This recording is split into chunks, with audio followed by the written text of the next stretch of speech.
Hello guys, Revit here. Welcome back to my YouTube channel. So today I'm just going to show you how to create your own curb, custom curb element that's going to be linked to your paving.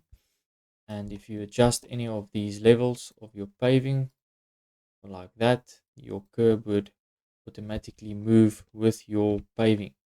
So please stay tuned. Okay, let's get into it. So we're just going to draw ourselves a floor layout, which is basically going to be our paving. So we're going to go floor structural. And then let's see, we don't have a paving set up yet. So let's go edit, duplicate. Let's call this 80 millimeter paving. Go edit, change that to 80 mil thickness. And then we want to change our material to pavers. We'll just type it in here. Here it is in our library, so we're just going to add it to our material there and then say okay. Okay, apply and okay. So now we're just going to draw ourselves this parking, let's call it parking layout somewhere here.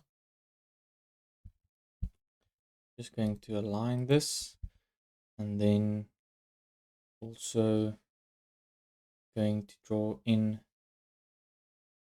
these internal areas, something like that.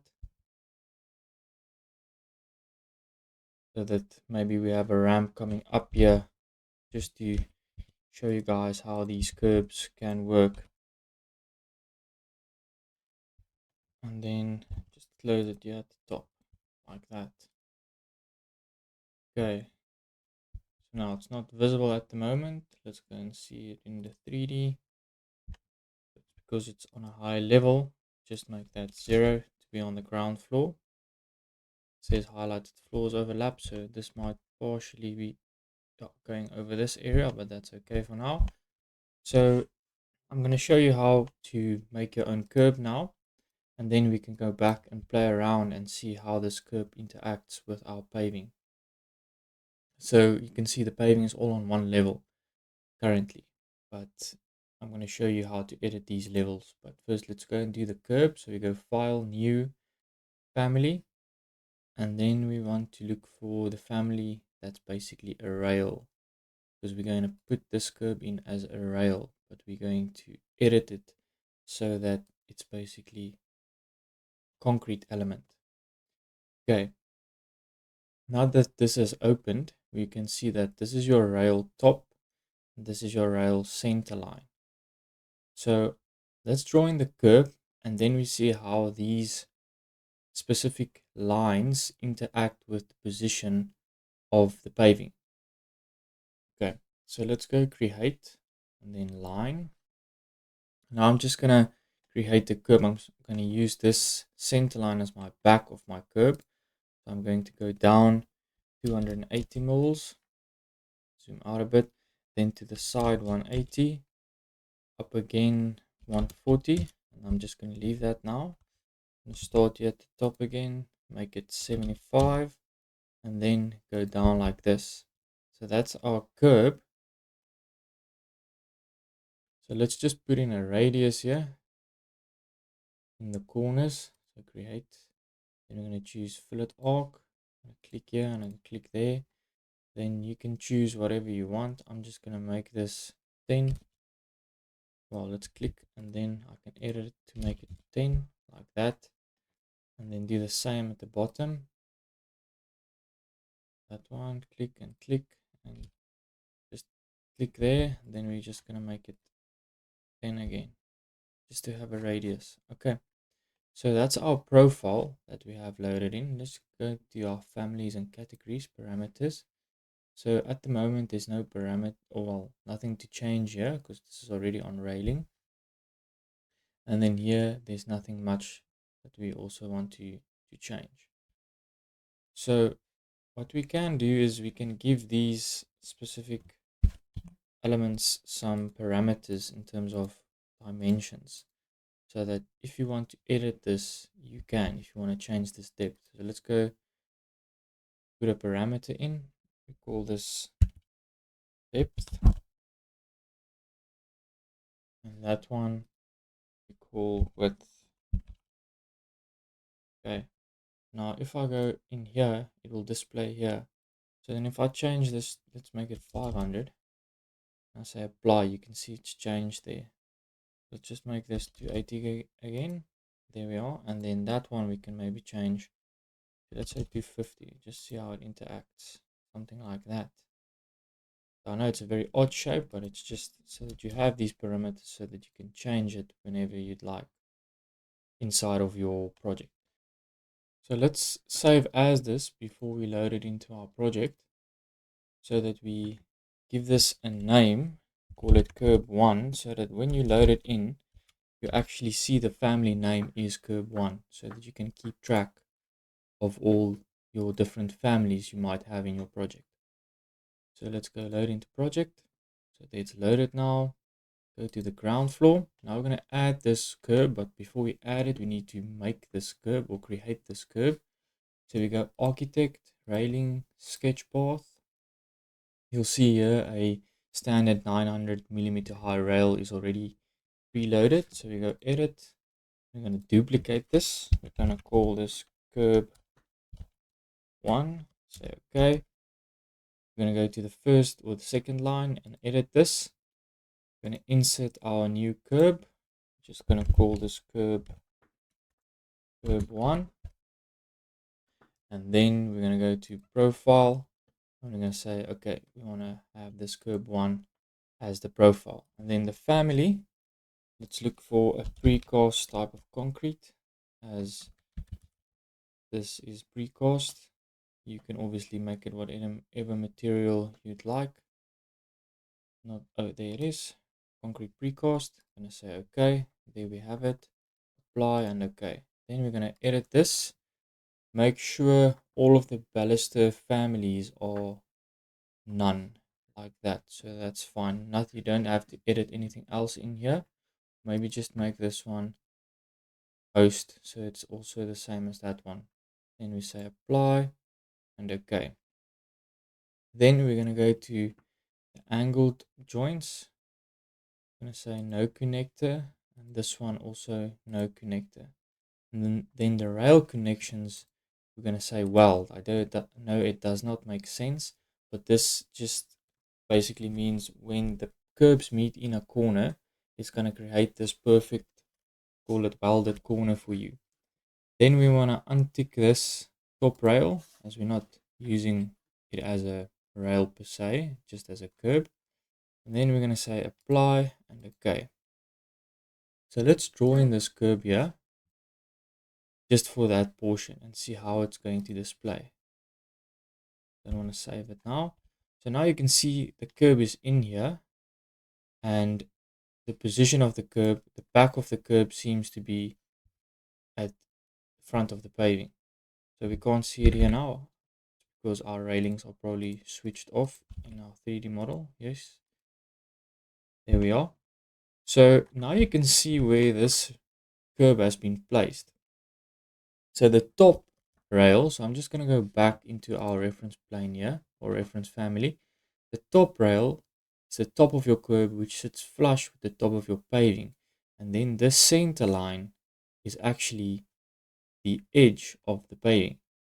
So if you want this to be at a high level, which it probably should be, depending on where your road level is, you can always adjust that inside of this family, or you can just go here and say, okay, your base offset, we maybe want at 140. I know it doesn't make sense now, but if I press this button to flip the rail, it's going to sit like this. But now, once again, it's into the paving, which is not exactly what I want. So if I want to move this, I know it's 180 mils wide, my curb. You can say 180. And it moves it, and now it sits exactly where you want it to sit. But from my experience, I would rather edit this curb within your family so that it already displays correct once you've drawn in your rail, so you don't have to do all these extras. Because if you had to delete this and do it again, you have to go through these extra steps again. Okay, so let's just draw in maybe a road coming up here, and then we can see what we can do with these different types of levels, and you can see how this paving actually interacts. But before we do that, let's move this curb so that it's going to display correctly once we've loaded it.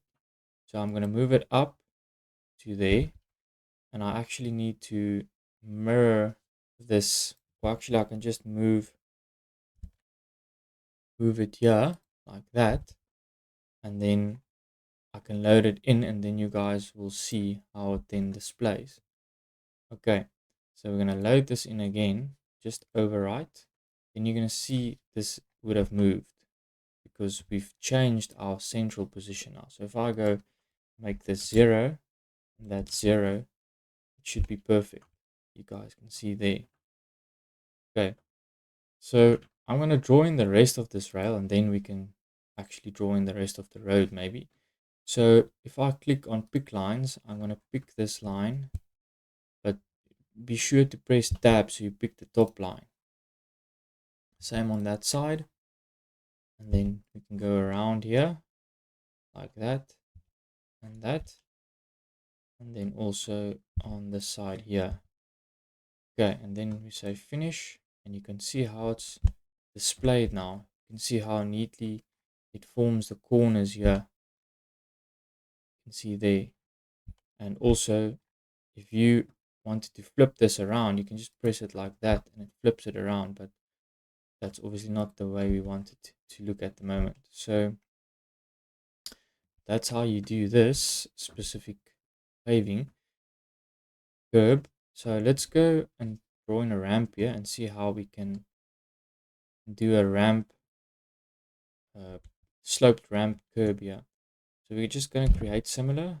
We're going to create the same paving here like that, and then we're going to say we want this to slope. So you're going to put in your slope arrow. It's the other way around actually, like that. Then we're going to say height at tail. Your tail is obviously that portion. We're going to say we want it at the ground floor because we know this is at ground floor, and then we're going to make the height offset 0, and the default we're going to go ground floor, and then maybe say, let's say we want this 500 millimeters lower at this point here. I'm going to say okay. Let's see how it displays. There you can see it there. But now let's maybe just pull this road in a bit and then draw in this curb. Go to ground floor. Going to edit this. And then I'm just going to move this in slightly. Let's maybe move it in by, let's say, 500 and 500. I know this is a very thin road maybe, but it's just for illustration purposes. And press finish. And then we're going to add in our curb again. We're going to go press on this curb, create similar.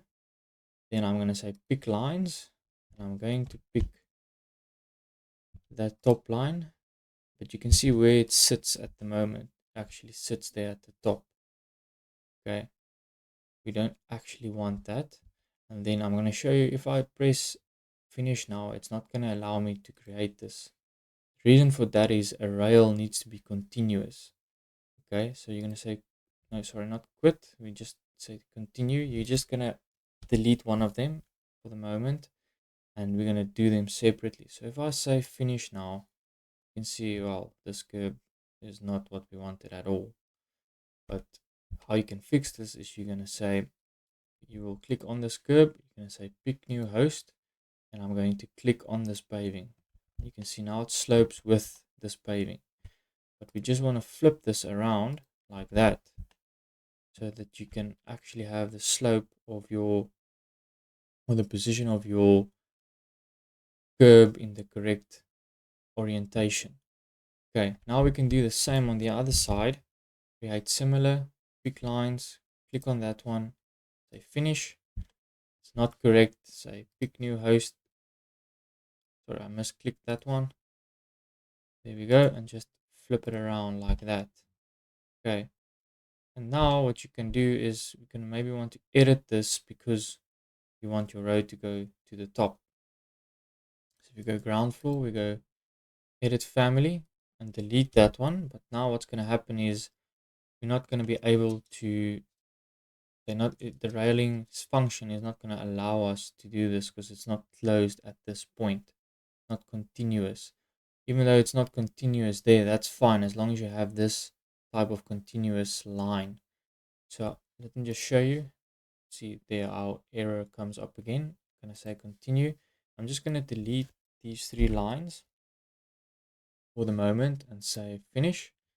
I'll create the same lines again. On this side, it's actually easier to do it in plan view. So you don't have to press tab to select the top of this paving. And say finish. It might not be in the correct position. Yes, we're just going to flip it around. Just look for that button there. You flip it around like that. So there we have our created curb now for our paving. You want to modify this corner here. Just need to click on the curb and just say pick new host. Just make sure that's your host. If I modify it by sub elements and I pull this down, your curb moves with your paving, which is great because if there's any level changes, these paving levels would react, or the curb would react with your paving levels. So if I had to move that corner there, pull it down, come now, pull it down. See, that one has not hosted yet. So if you click on this one, just host it. Modify elements, click on it, just pull it up a bit. There you go. And there it moves with your paving, which is great. So guys, that's how you create a curb.